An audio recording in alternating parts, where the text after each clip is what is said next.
Guild Wars 2's second expansion, Path of Fire, is right around the corner, and there's so much to be excited about. We're headed back to the Crystal Desert, a fan-favorite location from Guild Wars 1, but a Crystal Desert changed by a 250-year time gap, and the awakening of the Elder Dragons. And to traverse these new lands, we'll need the help of our very own mounts.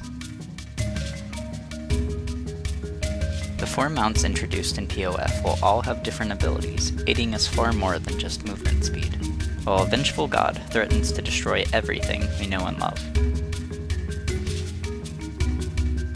Guild Wars 2 has been out for 5 years now, and the world has continued to evolve and change since launch. But don't let that span of time intimidate you. There has never been a better time to jump into the adventure.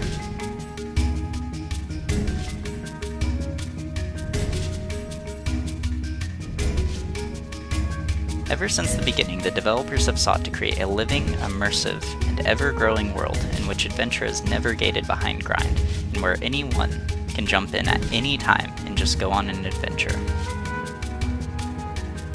Player level is scaled to the zone level, keeping bosses and events interesting for both experienced and new players, even at low-level maps. An immediate concern that people had with the game was the name. The 2 made people wonder if they would need to play the first game to enjoy it, and if they would be completely lost jumping into a sequel. But while Guild Wars 2 is set in the same universe as Guild Wars 1, its story is about the reawakening of the Elder Dragons, powerful and ancient entities that are said to consume everything every 10,000 years. And while locations will be familiar to players of the first game, there are new adventures awaiting players both new and old. Personally, I feel as though the game would have been more successful with the name Tyria. The developers left room for the story to expand indefinitely, creating a living world that would continue to take us to new locations and where traditional quests were replaced with dynamic events, where succeeding or failing would have a visible and lasting effect on the game world. It would be these philosophies that would challenge traditional MMO conventions. Each class was provided their own healing skills, so that any group of players could adventure together. But these innovations were not without downsides. Many players felt that having no dedicated roles lessened their individual contributions, and players that quickly hit level cap and max level exotic armor often felt that the cosmetic rewards offered from world bosses and dungeons were not enough to keep them playing.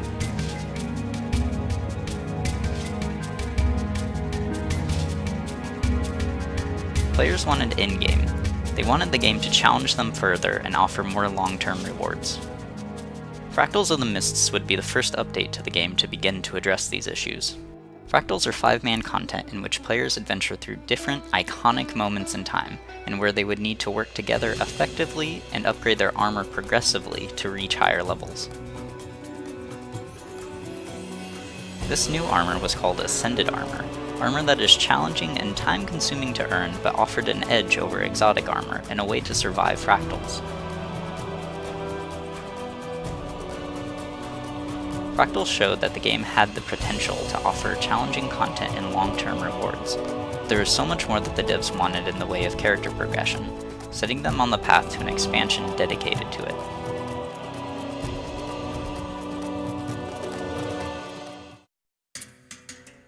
For players who were unhappy with the design of high-level armor in the game, the devs implemented a new cosmetic system, the Wardrobe.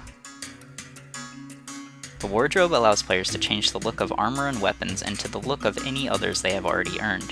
This greatly increased player investment in the look of their character and made earning new skins far more rewarding.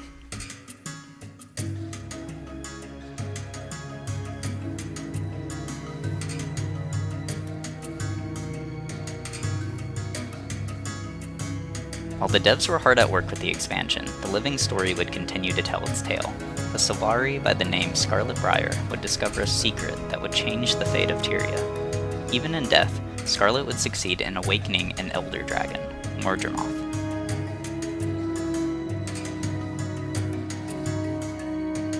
With the aid of new allies, Bram, Rox, Casimir, Marjorie, and Taimi, it was clear that our next destination would be the Maguma jungle.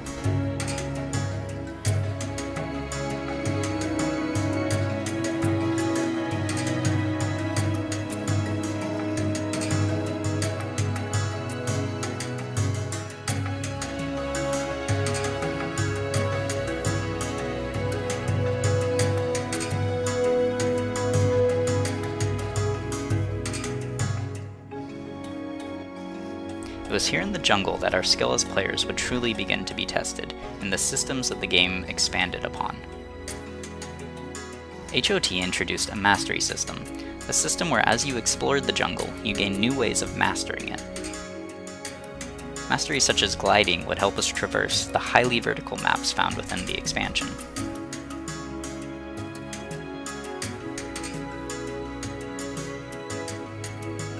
Elite specializations were introduced, unique trait lines allowing each profession to wield a new weapon and set itself into a more dedicated role, fulfilling different niches such as healing. Collections are long-term scavenger hunts that award players with desirable items for those who complete them.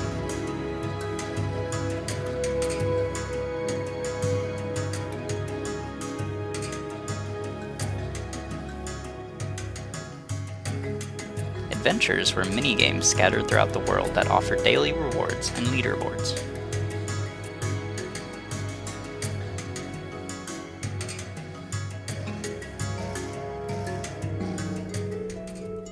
Guild halls would be introduced to grow player communities within the game, giving players goals to work toward collectively.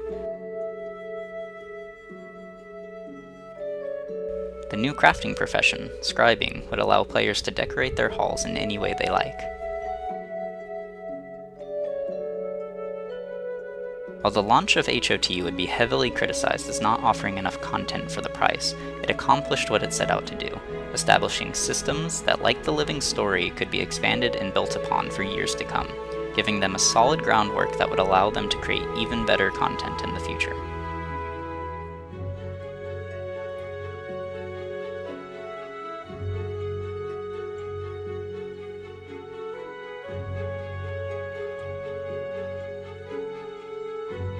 With elite specializations allowing players to fit more dedicated roles, raids could be introduced into the game. 10-man content that is still considered the most challenging in the game, requiring precise coordination by players and a well-rounded group with a tank, support, and DPS.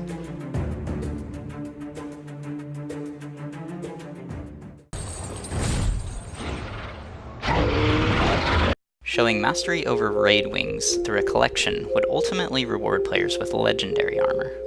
Humans in Tyria have long worshipped 5 gods, originally thought to have brought magic to the world. Humans placed their faith in them. Among them, Balthazar, the god of war and fire. We would learn in Season 3 of the Living Story that Balthazar had returned to Tyria. However, we also learned that killing an Elder Dragon would cause an incredible influx of magic in the world, and that the death of another could mean the end of everything.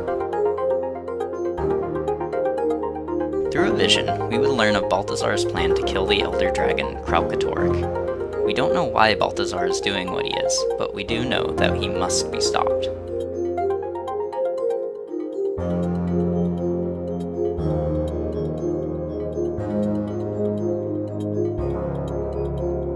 The devs have devoted over 2 years of development to Path of Fire, and the systems introduced throughout the years have given them the tools they need to tell a more epic story than ever.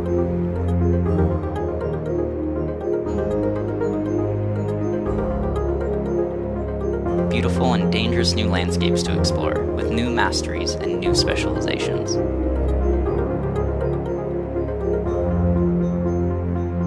POF is looking to be the greatest story ArenaNet has ever told. The base game is still completely free to play, and the upcoming preview event weekend starting August 11th will be available to all players, regardless of if they have HOT or have pre-ordered POF. And for players who are worried about catching up to existing players, pre-ordering even the standard edition of the game will provide your account with a level 80 boost, which also includes a set of exotic armor, a set of armor powerful enough to complete any content in the game.